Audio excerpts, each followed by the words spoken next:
ધન્યવાદ પ્રભુ. આ સંગત માટે તમારો આભાર માનીએ છીએ પ્રભુ. દિવસે ને દિવસે પ્રભુ તમારા વચનો અમને ગમે છે પ્રભુ. એ વચન એ જ તમે છો અને પ્રભુ એ વચન પાસે રહેવું અમને ગમે છે. એ માટે અમે તમારો આભાર માનીએ છીએ.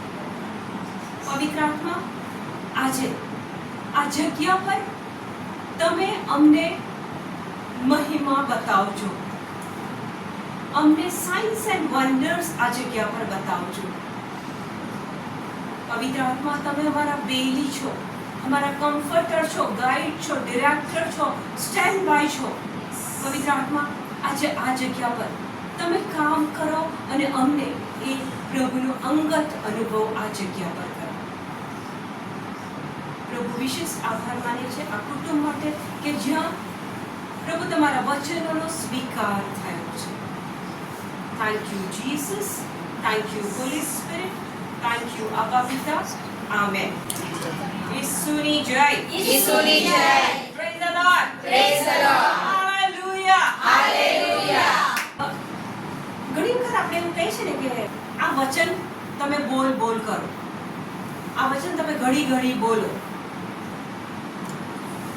દાખલા તરીકે કોઈ બીમારી માટે હોય કે સંપત્તિ માટે હોય, નોકરી માટે હોય, તો આપણે બાઇબલમાંથી કોઈ વચન માટે એવું કહીએ છીએ કે આ વચન તમે સતત બોલ કરો. તો એકનું એક વચન સતત કેમ બોલવાનું, ઘડી કેમ બોલવાનું? પ્રભુ સાંભળતા નથી એટલે બોલવાનું? પ્રભુ આપણું માનતા નથી, આપણું કીધેલું આપતા નથી એટલે ઘડી એકનું એક વચન બોલવાનું? વચન એટલે ઘડી નહીં બોલવાનું કે પ્રભુના કાન નથી. વચન એટલે ઘડી નહીં બોલવાનું કે પ્રભુ મારું મને આપતા નથી. તમે જે માંગો છો એ તો ઓલરેડી તમારા અકાઉન્ટમાં જમા થયેલું જ છે, પણ જેટલું તમે બોલો છો એટલું તમે સાંભળો છો, અને જેટલું તમે સાંભળો છો એટલી તમારી શ્રદ્ધા વધે છે. આપણે વચનમાં આગળ જોઈ ગયા છે કે શ્રદ્ધા સાંભળવાથી વધે છે. સો વન થિંગ. બીજી વસ્તુ, બાઇબલમાં રાઇટિયસ શબ્દ સાંભળ્યો છે? અંગ્રેજી બાઇબલ વાંચતા હોય રાઇટિયસ અથવા રાઇટિયસનેસ. ગુજરાતી બાઇબલ આપણે વાંચીએ છીએ તો કે છે પુણ્યશાળી. આવો શબ્દ સાંભળ્યો છે? રાઇટિયસ એટલે શું? પુણ્યશાળી એટલે શું? આમ the રાઇટિયસનેસ of God in Christ Jesus. આવું વાક્ય, આવું વચન છે. તો આ પુણ્યશાળી એટલે કોણ? રાઇટિયસ.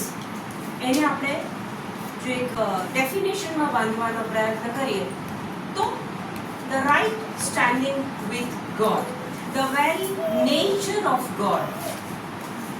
પ્રભુ જેવો જ સ્વભાવ, પ્રભુ પાસે ઊભા રહેવું. હવે પ્રભુ ઈસુ મૃત્યુ પામ્યા, પુનરુત્થાન થયું, પછી એ સદેહે ઉપર ગયા. સદેહે ઉપર ગયા પછી ઈસુ ક્યાં બેઠા છે? ઈશ્વર પિતાના જમણા હાથે બેઠા છે. કેમ? કારણ કે એ ઈશ્વરનો પુત્ર છે, એટલે એ ઈશ્વર પિતાના જમણા હાથે બેઠા છે. હવે રાઇટિયસનેસ, પુણ્યશાળી હોવું, આપણામાંથી કોણ પુણ્યશાળી છે? કોણ the right standing with God ધરાવે છે? એક પ્રભુના સિંહાસન આગળ કોણ કોન્ફિડન્ટલી જઈ શકે?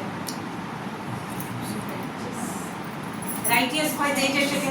એટલે તો પૂછું છું કે આપણામાંથી કોણ રાઇટિયસ છે, કોણ પાપ રહિત છે, કોણ પુણ્યશાળી છે? એનો જવાબ હું તમને સ્ટેપ બાય સ્ટેપ વચનોથી સમજાવું. બાઇબલમાં બે કરાર, જૂનો કરાર, નવો કરાર. તો પ્રભુએ કેમ આ જૂનો કરાર, નવો કરાર એવા બે કરાર કેમ આપ્યા? જૂનો કરાર અને નવો કરાર, આ બે કરારમાં એક મુખ્યત્વે બાબત આપણે જો આજે સમજી લઈએ. જૂનો કરાર એટલે કે 613 નિયમો મોશેને પ્રભુએ 10 આજ્ઞા આપી. એનું વિસ્તૃતીકરણ નિયમ સંહિતાના ગ્રંથમાં 613 નિયમો આપ્યા. એટલે કે જૂના કરાર અનુસાર માણસને મુક્તિ જોઈતી હોય તો આ 613 નિયમોનું પાલન કરે તો મુક્તિ મળે.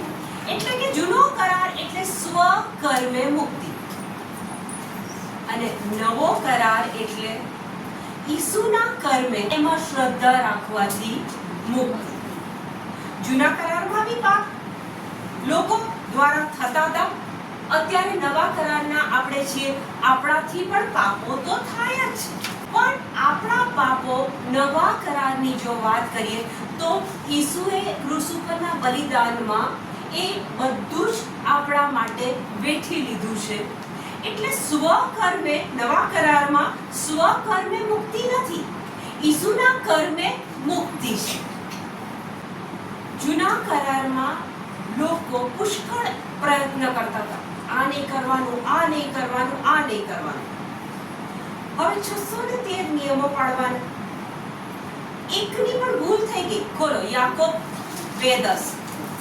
જે માણસ શાસ્ત્રની બધી આજ્ઞાઓ પાળે છે, જે માણસ બધી આજ્ઞાઓ 613 આજ્ઞાઓ પાળે છે પણ એકનો ભંગ કરે છે, પણ એકનો ભંગ કરે છે. 612 પાડી અને 613 માં લોચો વાગ્યો. એકનો બી જો ભંગ કરે છે તે આખા શાસ્ત્રનો જ ભંગ કર્યાનો અપરાધી ઠરે છે. આખા બધા નિયમોના ભંગ કર્યાનો અપરાધી ઠરે છે. આ છે જૂનો કરાર. 613 માંથી એક વખત ભૂલ થઈ ગઈ, એક વખત આપણા નિયમ પાળવામાં ભૂલ થઈ ગઈ તો એ માણસ આખા શાસ્ત્રના નિયમ ભંગનો અપરાધી ઠરે છે. નવા કરારમાં આપણે આજ્ઞાઓ તો છે. ઈસુએ 2 આજ્ઞા આપી છે. પરમેશ્વરને તારા પૂરા મનથી, પૂરા હૃદયથી, પૂરા જીવથી, પૂરી શક્તિથી પ્રેમ કર અને આખી માનવ જાતને તારી જાત જેવો પ્રેમ કર. નવા કરારમાં ભાર શાના પર આપવામાં આવે છે? નિયમોના પાલન પર નહીં, પ્રેમ કરવાની બાબત પર ભાર મૂકવામાં આવે છે. ઈશ્વરને પ્રેમ કરો, લોકોને પ્રેમ કરો. જ્યાં તમે એ પ્રેમ કરો છો ત્યાં જ આજ્ઞા તમે પૂરી કરી દો છો, આજ્ઞાનું પાલન કરી દો છો. રોમ 5:12. એક માણસ મારફતે પાપે જગતમાં પ્રવેશ કર્યો. એક માણસ મારફતે પાપે જગતમાં પ્રવેશ કર્યો. આપણને ખબર છે આદમે આજ્ઞાનું ઉલ્લંઘન કર્યું અને એમણે પાપ કર્યું અને એમના દ્વારા પાપે જગતમાં પ્રવેશ કર્યો. અને પાપ મારફતે મૃત્યુએ પ્રવેશ કર્યો. એક માણસ મારફતે પાપે જગતમાં પ્રવેશ કર્યો અને એ પાપ મારફતે મૃત્યુએ પ્રવેશ કર્યો.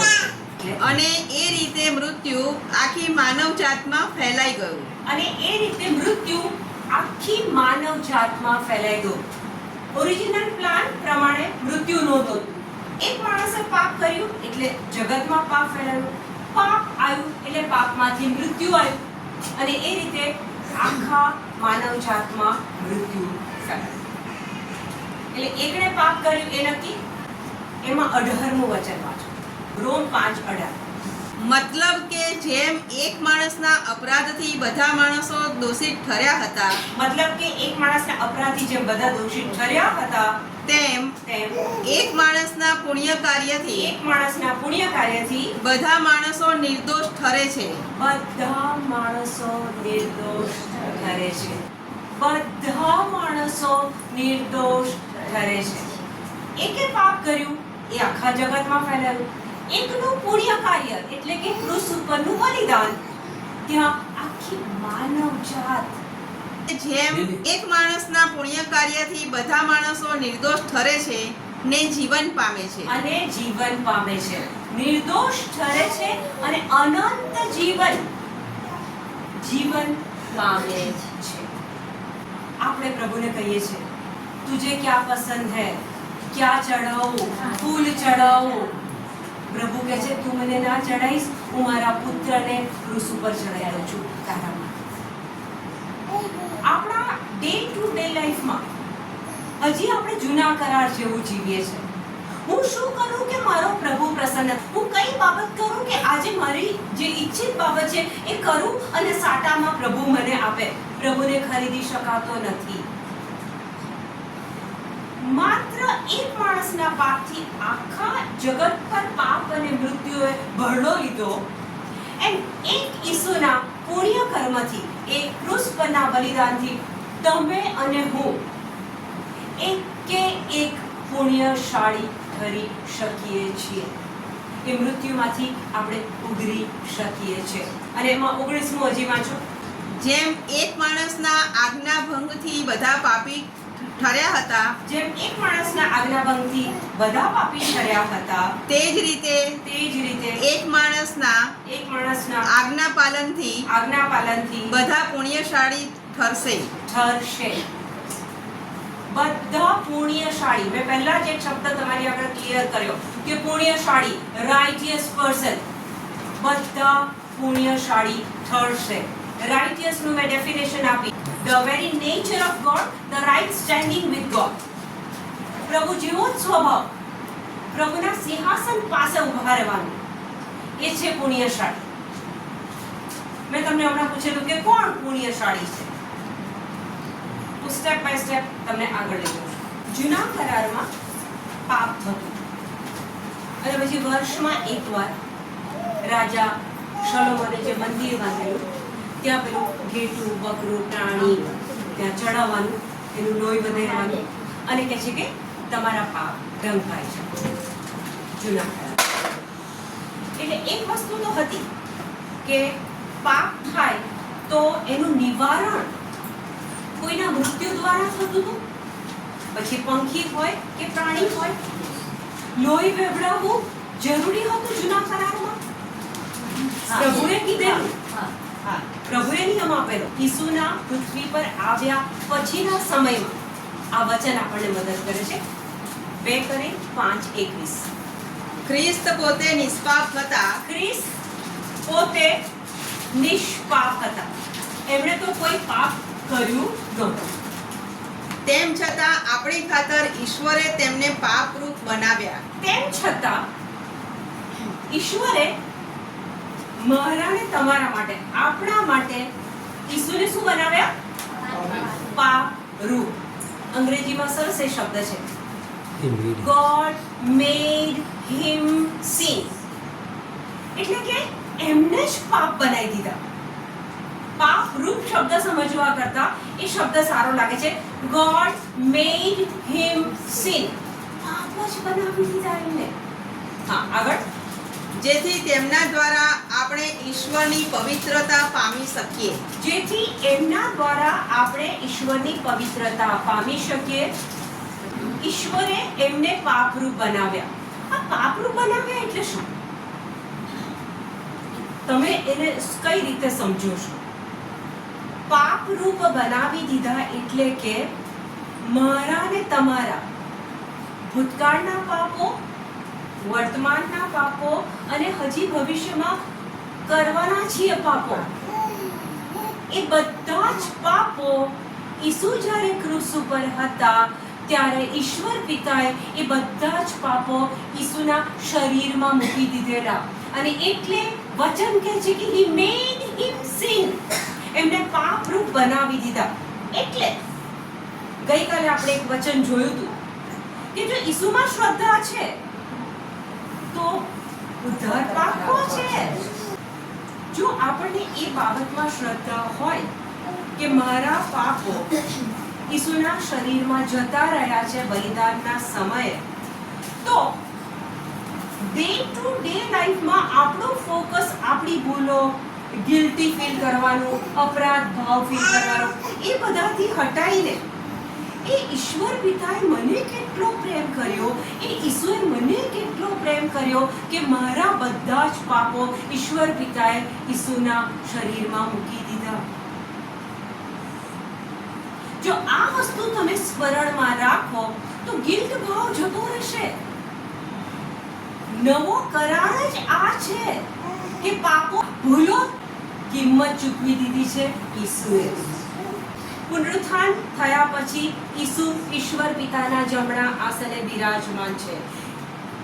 પરમેશ્વર કહે છે ને, અમારો પુત્ર છે, મારો પ્રિયતમ પુત્ર છે. પુત્ર એ પિતાની બાજુમાં હોય, એનાથી છૂટો ના હોય. પુત્રને એટલો હક છે કે મારા પિતાની બાજુમાં હું છું, બેસી શકું છું, પિતા પાસે હું આવી શકું છું, પિતા સાથે હું વાત કરી શકું છું.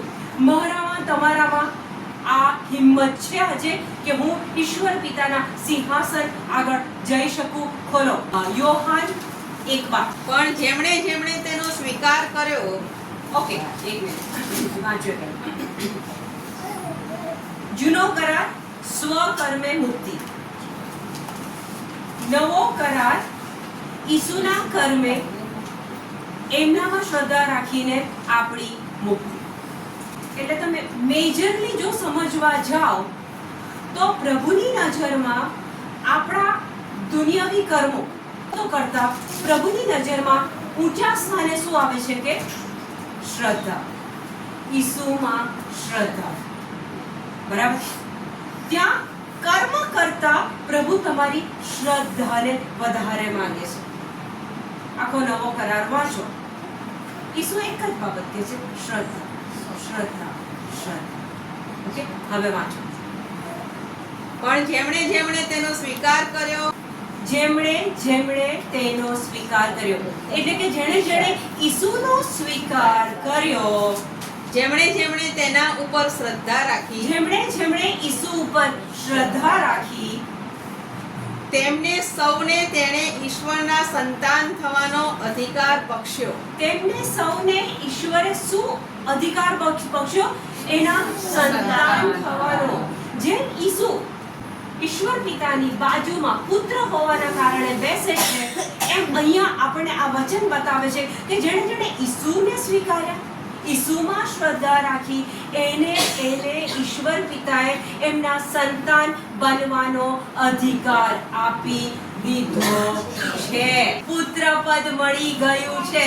આપણે પુણ્યશાળી બની ગયા છીએ જો આપણે ઈસુને સ્વીકારીએ છીએ, જો ઈસુમાં શ્રદ્ધા રાખીએ છીએ, એના બલિદાનમાં શ્રદ્ધા રાખીએ છીએ, એના ઘામાં શ્રદ્ધા રાખીએ છીએ, એના લોહીમાં શ્રદ્ધા રાખીએ છીએ, એના પુનર્જન્મમાં શ્રદ્ધા રાખીએ છીએ, પુનરુત્થાનમાં શ્રદ્ધા રાખીએ છીએ, તો આપણે ઈશ્વર પિતાના બાળકો છીએ. અને એ કેસમાં આપણે જ્યારે ઈશ્વર પિતાના સિંહાસન પાસે જઈએ, એકાંતમાં પ્રાર્થના કરતા હોય, તમારા પિતા પાસે જાઓ, એની જોડે વાત કરો. તમે રૂમમાં એકાંતમાં હો અને તમારી જાતને કન્સિડર કરો કે હું ઈશ્વરનું સંતાન છું.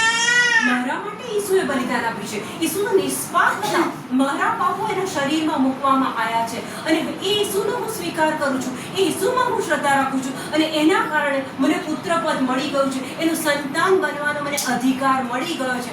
હવે જ્યારે તમે પિતા સાથે વાત કરો છો, ના તો ગિલ્ટ ભાવ છે, ના તો કોઈ લાંબુ ડિમાન્ડનું લિસ્ટ છે.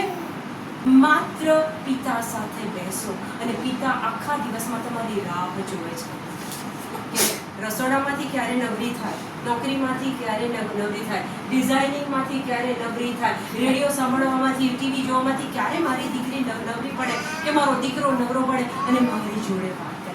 પ્રભુ તમારી પાસેથી કાંઈ નથી માંગતા. બિલીવ મી, તમે અને હું કર્મોથી પ્રભુને રાજી કરવા બહુ પ્રયત્ન કરીએ છીએ. જ્યારે હું પિતા જોડે વાત કરું, વચનોથી વાત કરું યા તો મારા હૃદયથી વાત કરું. યોહાન 4:24 ઈસુ કહે છે, આત્માથી અને સચ્ચાઈથી પ્રાર્થના કરો. યોહાન 4:24. ઈશ્વર આત્મા સ્વરૂપ છે. ઈશ્વર આત્મા સ્વરૂપ છે. ગુજરાતીમાં શું શબ્દ છે? આત્મા સ્વરૂપ. ઇંગ્લિશમાં કહે છે કે God is spirit. પ્રભુ આત્મા છે. ઈશ્વર આત્મા સ્વરૂપ છે.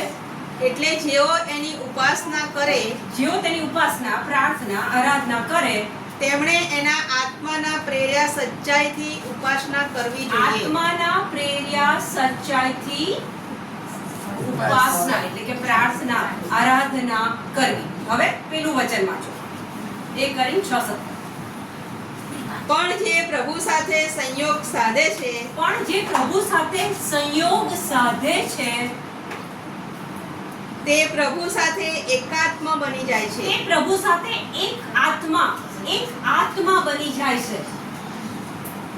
તમે જ્યારે તમારી પોતાના કર્મો, પોતાની જવાબદારી, પોતાના કામો, પોતાનું ચિંતા બધું બાજુ પર મૂકીને જ્યારે તમે પિતા પાસે જાઓ છો, પિતા જોડે આત્માથી વાત કરો છો, ત્યારે એ વખતે તમારો આત્મા અને પ્રભુનો આત્મા, વચન કહે છે કે એકાત્મ થઈ જાય છે.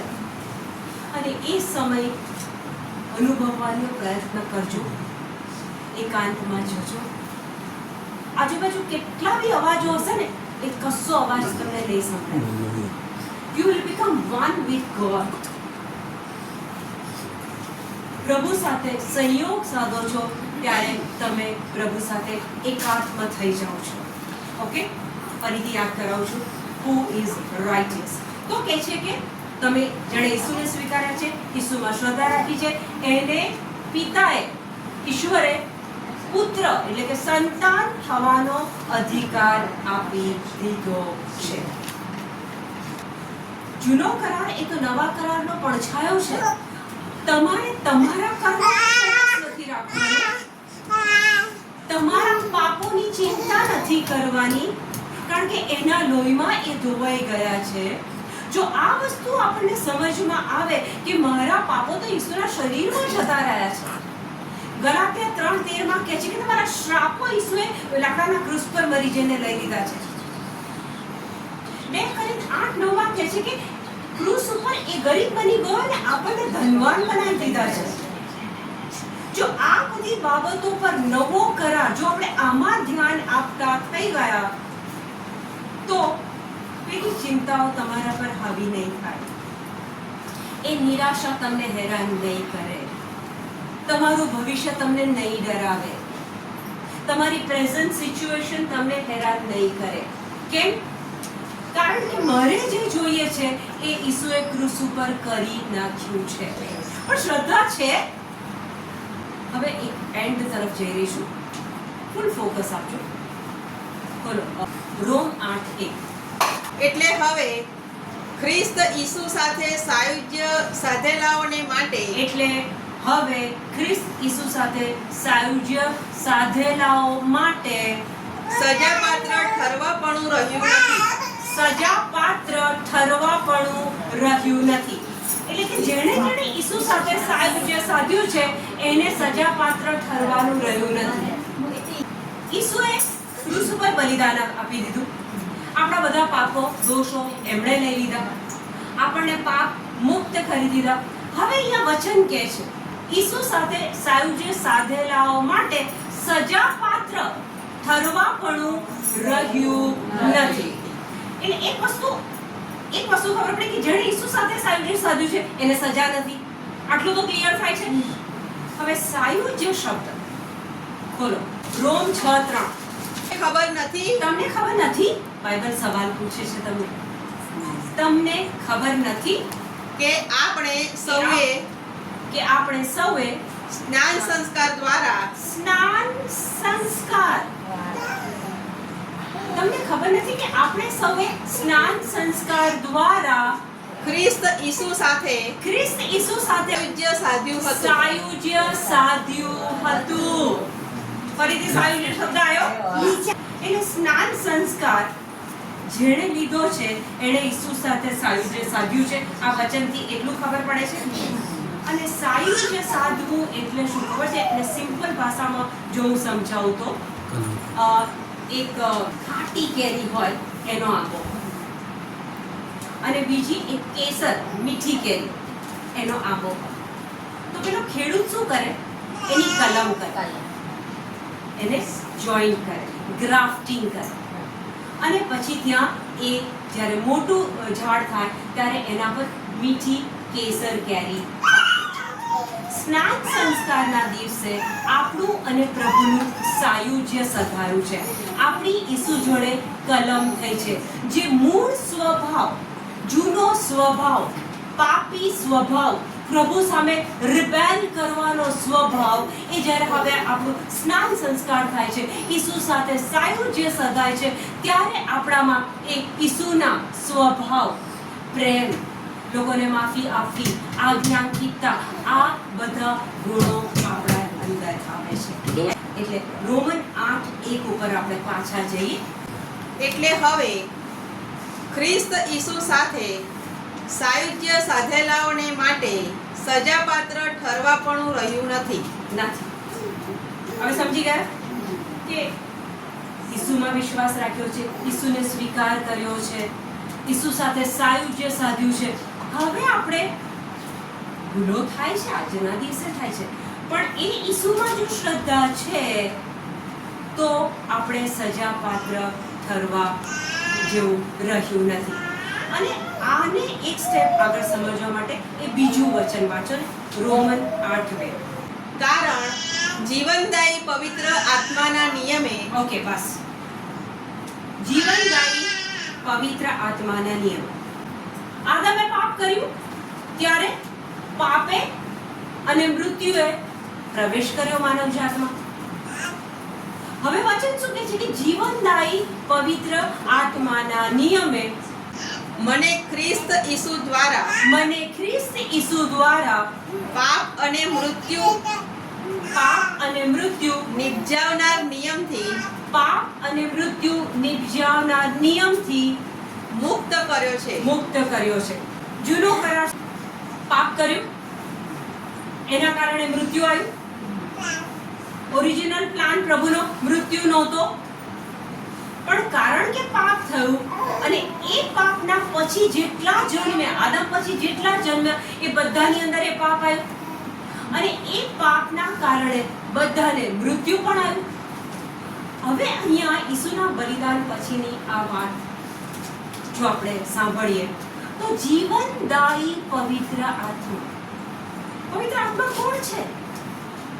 તમે જૂના કરારને અને નવા કરારને જો ડિફરન્શિએટ કરવા માંગતા હોય તો જૂના કરારમાં પવિત્ર આત્મા લોકોની અંદર નહોતા. પૈગંબરો પાસે પવિત્ર આત્મા આવે, જે તે સિચ્યુએશનનું કામ થાય પછી પવિત્ર આત્મા નીકળી જાય, જતા રહે. લોકોની અંદર એ વખતે પવિત્ર આત્મા નહોતા. આપણે ઈસુના પુનરુત્થાન પછી જન્મ્યા છીએ, આપણને પવિત્ર આત્માની ભેટ આપવામાં આવી છે. 1 કોરિન્થ 3:16. તમને એટલી ખબર નથી કે તમે પવિત્ર આત્માનું મંદિર છો? આપણી પાસે પવિત્ર આત્મા છે, આપણે પવિત્ર આત્માનું મંદિર છે. જીવનદાયી પવિત્ર આત્માના નિયમે મને ખ્રિસ્ત દ્વારા પાપ અને મૃત્યુ નિપજાવનાર નિયમમાંથી મુક્ત કર્યો છે. એટલે જો હું ઈસુમાં શ્રદ્ધા રાખું છું તો હવે એ મૃત્યુના નિયમમાંથી, એ પાપના નિયમમાંથી મને મુક્તિ મળી ગઈ છે. એક વખતે ભૂતકાળમાં જો તમને ખ્યાલ હોય તો પ્લેગ પુષ્કળ તો કહે છે કે જ્હોન જી લેક કરીને એક વ્યક્તિ હતી કે એ વ્યક્તિએ, અને એ પ્લેગ તો કેવો હતો કે થાય એના 24-48 કલાકમાં માણસ મરી જાય, કોઈ ચાન્સ નહોતો બચવાનો. આ જ્હોન જી લેક એ મેડિકલના સ્ટાફ પાસે જાય છે અને કહે છે એક માણસ મરી ગયો, એના મોઢામાંથી ફીણ નીકળે છે અને આ જ્હોન જી લેક પેલા મેડિકલના એમને કહે છે કે આ જે ફીણ છે એ તમે મારા હાથ ઉપર મૂકો. હવે એ સમયમાં એ મૂકતાની સાથે પેલો માણસ મરી શકે છે, પણ આ કહે છે કે આ જમ્સ મારા હાથ ઉપર મૂકો. એટલે પેલા લોકો મૂકે છે, એમના હાથ પર મૂકે છે અને જ્હોન જી લેકે કીધેલું કે તમે મારા હાથ પર મૂકો, જમ્સ મરી જશે, હું નહીં મરું. એટલે પેલા લોકોએ એ કર્યું, જમ્સ મૂકવામાં આવ્યા અને એ લોકોએ જોયું અને જમ્સ મરી ગયા. એટલે એ વખતે એ લોકો માટે આ એક મોટું કુતૂહલ થયું કે આવું કેવી રીતે? તમારા શરીરમાં એવું તો શું છે કે પ્લેગના જમ્સ તમને અડવાથી મરી જાય છે અને તમે નથી મરતા? અને ત્યારે એમણે એમ કીધું કે હું દિવસ રાત આ વચનનું રટણ કરું છું કે જીવનદાયી પવિત્ર આત્માના નિયમે મને ખ્રિસ્ત ઈસુ દ્વારા પાપ અને મૃત્યુના નિયમમાંથી મુક્ત કર્યો છે. દિવસ રાત હું આ વચનનું રટણ કરું છું અને એ વચન કેવું? જીવતને જાગવું. બેધારી તલવાર કરતા પણ વધુ તીક્ષ્ણ છે. આ વચન જીવતું જ્યારે એમણે દિવસ રાત બોલ્યા તો એ વચનની તાકાત એમના શરીરમાં એટલી તો ગઈ, એટલા તો એ પાવરફુલ બની ગયા કે એ જેને અડતા એ સાજું થઈ જતું. જીવનદાયી પવિત્ર આત્માના નિયમનોને ખ્રિસ્ત દ્વારા પાપ અને મૃત્યુના નિયમોમાંથી મુક્ત કર્યો છે. જ્યારે દિવસ રાત આપણે આને લેવા માંડીએ ત્યારે એ વચનની શક્તિ, એ વચનનું સાજાપણું આપણા શરીરમાં, અંગોમાં, સ્નાયુઓમાં, હાડકામાં, મજ્જામાં, કુર્જામાં એ વહેવા માંડે છે અને તમે પાવરફુલ બનો છો. તમે એને પ્રેમ કરો કે ના કરો, એ તો તમને પ્રેમ કરે જ છે. તમે એને ઓળખો એ પહેલા એણે એની જાતને બલિ તરીકે અર્પી દીધી છે. હવે આપણે એને ઓળખવાનું છે અને એની સાથે ઘનિષ્ઠ સંબંધ બાંધવાનો છે. જ્યાં આપણો ઘનિષ્ઠ સંબંધ બંધાયો, એકાત્મ થઈ ગયા એની જોડે, એક જ વચન તમે રટ્યા કરો એની સાથે, પ્રભુ સાથે સતત એકાત્મ થઈને જીવો. અને ત્યાં આપણે ઓલરેડી પુણ્યશાળી બની ગયા છીએ. We have got the right standing with God. We have got the very nature of God. કારણ કે આપણે ઈસુને સ્વીકાર્યા છે, એમાં શ્રદ્ધા રાખી છે.